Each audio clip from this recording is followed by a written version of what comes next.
یہ جو نام نہاد معاہدہ ہوا جس میں 20 ممالک نے گارنٹی دی کہ جنگ ختم، اور ان کی گارنٹی پر مزاحمت نے، غزہ نے 20 قیدی رہا کیے، لاشیں سپرد کر رہے ہیں، تاحال کر رہے ہیں، وہ معاہدہ اسرائیل نے، اس کے جنگی طیاروں نے امریکہ کی سرپرستی میں ہوا میں اڑا دیا۔ وہ روز غزہ میں، فلسطین میں بمباری کر رہا ہے۔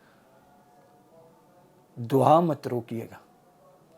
اور اگر ایک مسجد میں فلسطینی مسلمانوں کے لیے، مجاہدین کے لیے، قبلہ اول کے متوالوں کے لیے دعا نہیں ہوتی ان کی فتح، ان کی نصرت کے لیے، ان کے غلبے کے لیے، تو پھر ہم کاہے کے مسلمان ہیں؟